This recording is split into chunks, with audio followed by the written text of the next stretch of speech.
GM কাদের এবং জাতীয় পার্টিকে আশ্রয় দিয়ে এই যে আবু সাইদ মুগ্ধরা শহীদ হয়েছে, 2000 শহীদের রক্তের সাথে আপনি বেইমানি করেছেন।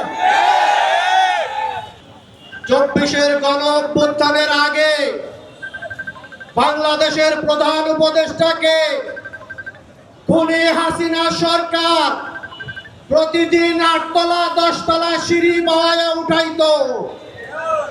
আপনারা দেখেছেন, এই গণ অভ্যুত্থান যদি না হইতো বাংলাদেশের প্রধান উপদেষ্টা হয়তো আজকে জেলখানায় থাকতো।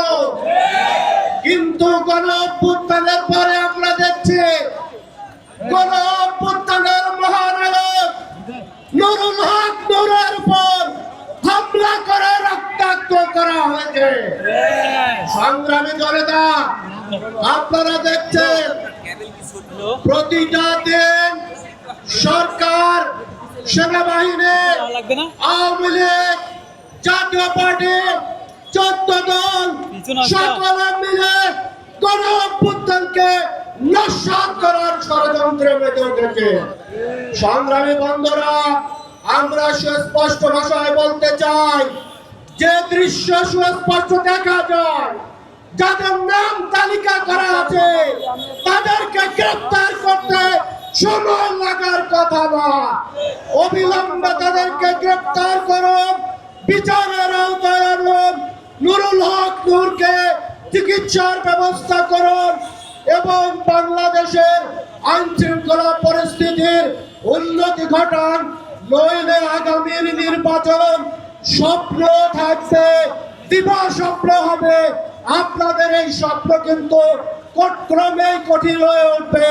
আমরা যখন জাতীয় পার্টির কার্যালয়ে যাই, কার্যালয়ে পাশ দিয়ে যাচ্ছিলাম, ঠিক সেই সময় পুলিশ আমাদেরকে পথরোধ করে। আমি আর কিছুক্ষণ পরেই ওখানকার যিনি সেনাবাহিনীর দায়িত্বে ছিলেন লেফটেন্যান্ট কর্নেল রকিব, উনি আমাকে ডেকে নেন। আমরা এক পাশে ছিলাম, মাঝে পুলিশ, পরবর্তীতে সেনাবাহিনী এবং পরে জাতীয় পার্টির লোকজন। আমার সাথে শাকিল ভাই এবং রবিউল ভাইকে নিয়ে যান। সেখানে যে লেফটেন্যান্ট কর্নেল রকিব ছিলেন, শুরুতে আমাদেরকে বলছিলেন যে আপনারা মত করতেছেন, আপনাদেরকে কন্ট্রোলের হাতে দমন করা হবে। আমি তখন তাকে বলেছিলাম, যার নামে 2টা মামলা আছে বৈষম্য বিরোধী ছাত্র আন্দোলন চলাকালীন সময়, সেই জিএম কাদের কেন আপনারা পাহারা দিচ্ছেন? তখন তিনি বলছেন এটা রাষ্ট্রের ব্যাপার। আমরা বলেছিলাম, যদি জিএম কাদের ভালো লোক হয়ে থাকে, তার যদি কোনো অপরাধ না থাকে, তাহলে তিনি হাসানুল মিলুকে ছেড়ে দেন, রাশেদ খান ম্যাডামদেরকে ছেড়ে দেন। কিন্তু তিনি আবারও বলছেন যে আমাদেরকে কঠোর হাতে দমন করা হবে। পরবর্তীতে আমি আমাদের যারা ছিলেন সবাইকে নিয়ে আমাদের কার্যালয়ে চলে আসি। সেখানে নুরুল ভাই ব্রিফ করবেন, মিডিয়াতে কথা বলবেন। তো তার পাশেই দাঁড়িয়ে আছি। এর 4 থেকে 5 মিনিট পরেই আমরা কিন্তু ওই জাতীয় পার্টি কার্যালয় থেকে চলে আসছি। আমি হসপিটালে থাকা অবস্থা দেখেছি বিভিন্ন গণমাধ্যমে যে জাতীয় পার্টি নেতাকর্মী আমাদের হামলা করেছে। আসল চিত্র হলো, আমরা যখন বিভিন্ন সহ প্রেস ব্রিফিং এর জন্য রেডি হয়েছি, সেই জায়গাতে হঠাৎ করে সেনাবাহিনী এবং পুলিশ অতর্কিত হামলা চালায়। আমি সেই লেফটেন্যান্ট কর্নেল রকিবকে বলছিলাম, ভাই এখানে নূর ভাই আছে, মাইরেন না। এটা বলার সাথে সাথে বলছে নূর নূর বলে আমার খুব বাজে ভাষা গালিও দিয়ে আমাদের উপর যে হামলা করেছে আপনারা দেখেছেন। আমি আজকে এখান থেকে অন্তর্বর্তীকালীন সরকারের প্রধান উপদেষ্টার প্রতি আহ্বান ও আকর্ষণ রাখতে চাই। আপনি জিএম কাদের এবং জাতীয় পার্টিকে আশ্রয় দিয়ে এই যে আবু সাইদ মুগ্ধরা শহীদ হয়েছে, 2000 শহীদের রক্তের সাথে আপনি বেইমানি করেছেন। আপনি, আমরা জানতে চাই, কত টাকার বিনিময়ে, কিসের বিনিময়ে এ দেশের মানুষ যখন নিরাপত্তা পাচ্ছে না, বিভিন্ন জায়গায় পুলিশ শিকার হচ্ছে, হত্যার শিকার হচ্ছে, সে জায়গায় আপনি সেনাবাহিনীকে জাতীয় পার্টির পাহারাদার বানিয়েছেন। এদেশের মানুষ আপনাদের কাছে জানতে চায়। আমি বৈষম্য বিরোধী ছাত্র আন্দোলনের কেন্দ্রীয় সমন্বয়ক ছিলাম। আমরা সেই আন্দোলনের সময় বারবার বলেছিলাম শেখ হাসিনা ব্যতীত যারা আছে, যারা এই ন্যায্য আন্দোলনের সাথে জড়িত আছে, আবু সাইদরা শহীদ হওয়ার পর হাজার হাজার লাশের পরও যারা ক্যাবিনেটে আছে, এই সেনাবাহিনীর জেনারেলদের বিরুদ্ধে আমরা কোনো কথা বলি, আপনারা আওয়ামী লীগের রেসপন্সার, আপনারা নতুন করে সামর্থ্য হন বাংলাদেশের প্রতি, ভারতের প্রতি না। আওয়ামী লীগ বর্জন করুন। আমি সেনাপ্রধানকে বলবো, বিনুবাহিনী প্রধানকে বলবো, আমরা ভারতবর্ষেরই আপনি ওই ঢাকেশ্বরী মন্দিরে যান, এটা আমরা পছন্দ করি না। আপনাদের আমরা সন্দেহের চোখে দেখি, কোনো হওয়ার কোনো সম্ভাবনা নাই। চেষ্টা করবেন না, খুব জানতে দিবেন না, জনগণের পাশে থাকুন। আপনার জনগণের বিশেষ কর্মচারী, আমাদের বেতনে ট্যাক্সের টাকা আপনাদের বেতন হয়, এটা ভুলে যাবেন না। আপনাদেরও বিচার হবে। সীমা লঙ্ঘন করে যাচ্ছেন। একটা লাল গেঞ্জি পরার লোক ছিল পুলিশের মধ্যে থেকে, সেই লোকটা কোথায়? সেই লোকটা দেখতে চাই। আপনি স্বরাষ্ট্র উপদেষ্টা, আপনি সেনাবাহিনীর লোক, এটা আপনি রেহাই পাবেন না। আপনি শান্ত ভদ্র, এটা পুরো বিচার না, আইনের গতিতে চলবে। আমরা ডক্টর ইউনূস খুব ভালো মানুষ, কঠিন হতে পারেন নাই, তাই আপনারা সুবিধা নিচ্ছেন। আমি আবার বলবো, আমাদের নতুন দেশ, এই দেশটাকে আমরা এগিয়ে নিয়ে যাবো। আগামী প্রজন্মের কাছে একটা সুন্দর দেশ থেকে যাবো। ভারতের আধিপত্য মুক্ত বাংলাদেশ থাকবে, এখানে কোনো ভারতের চোখ রাখানো চলবে না। সেনাবাহিনীকে বলবো, আপনার ব্যারাকে যেভাবে থাকেন সেভাবে থাকেন, ঝামেলা করবেন না। এই জনগণ আজকে শক্তিশালী, জনগণ এক হয়ে গেছে আপনাদের জন্য। এই গণ অধিকার পরিষদের আন্দোলন সংগ্রামের কথা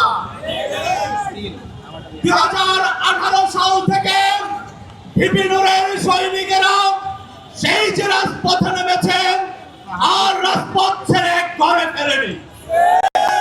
অনেক হামলা মামলা, গুম খুনের ভয় দেখানো হয়েছে, তবু বিভিন্নের সৈনিকরা রাজপথ ছেড়ে ঘরে ফিরে যায়নি। ঘরে সেই দিনই ফিরেছে 2024 সালের 5 আগস্ট স্বৈরাচার হাসিনা সরকারের পতন ঘটিয়ে বিভিন্ন সৈনিকেরা ঘরে ফিরেছে। আমরা স্পষ্ট করে বলে দিতে চাই, হিপিনুর হক নূরকে যারা মেরে ফেলার জন্য চক্রান্ত করেছে, তাদের বিচার না হওয়া পর্যন্ত হিপিনুরের সৈনিকেরা ঘরে ফিরে যাবে না, যাবে না, যাবে না। ওই স্বরাষ্ট্র উপদেষ্টার অথর্ব অপয়া কুলাঙ্গার স্বরাষ্ট্র উপদেষ্টার পদত্যাগ না হওয়া পর্যন্ত হিপিনুরের সৈনিকেরা ঘরে ফিরে যাবে না। 15.5 বছরের দৈত্য দানব হাসিনা সরকারের দোসর সহযোগী, জাতীয় গাদ্দার, জাতীয় বেঈমান, ওই জাতীয় পার্টির নিষিদ্ধ না হওয়া পর্যন্ত বিভিন্নের সৈনিকেরা ঘরে ফিরে যাবে না। ধন্যবাদ।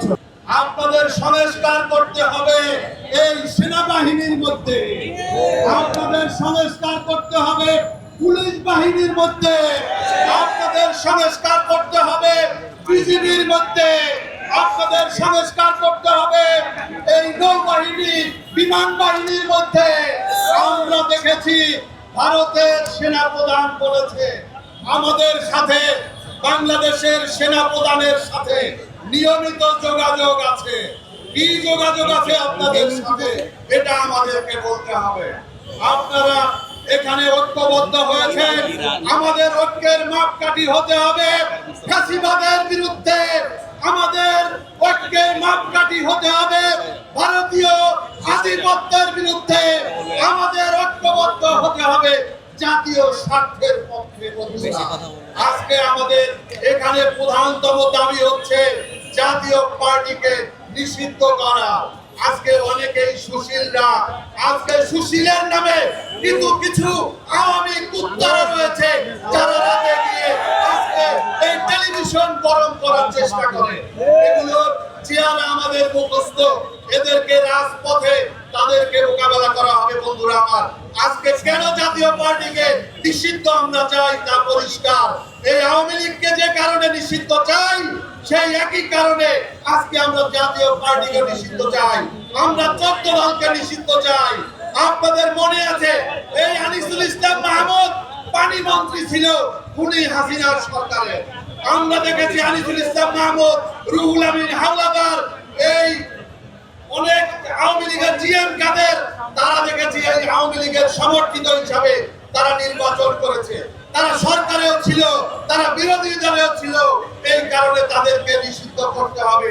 কোন আওয়ামী লীগের কোন দোষরদেরকে বাইরে রেখে বাংলাদেশে কোন নির্বাচন হবে না, জনগণ ভোট কেন্দ্রে যাবে না। বন্ধুরা, আজকে পরিষ্কার সেনাবাহিনী বিগত কয়েকদিন আগে নুরুল হক নুরের উপরে হামলা কারা করেছে এজন্য তদন্ত কমিটি হয়েছে।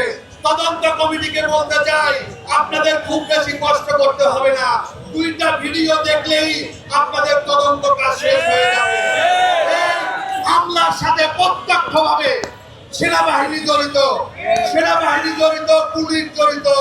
আজকে সেনাপ্রধানকে নাকে খত দিয়ে তাকে অপসারণ করতে হবে এবং তাকে দায় নিয়ে এই সেনাবাহিনী যারা জড়িত। আমরা দেখেছি পুলিশের লালগেল জিওরাকে এখন পর্যন্ত সাসপেন্ড করা হয় না, এখন পর্যন্ত কাউকে বিচারের আওতায় আনা হয় নাই। তারা বসে বসে আঙ্গুল চুষছে নাকি? তারা কি কাজ করছে? কেন তাদেরকে এখন পর্যন্ত গ্রেফতার করা হয় নাই? এই নুরুল হক নুরের উপরে হামলা শুধুমাত্র নুরের উপরে হামলা নয়, বাংলাদেশের ফ্যাসিবাদী সমস্ত শক্তির উপরে হামলা। তাই আমরা ঐক্যবদ্ধ হয়েছি। আপনাদের সবাইকে ধন্যবাদ।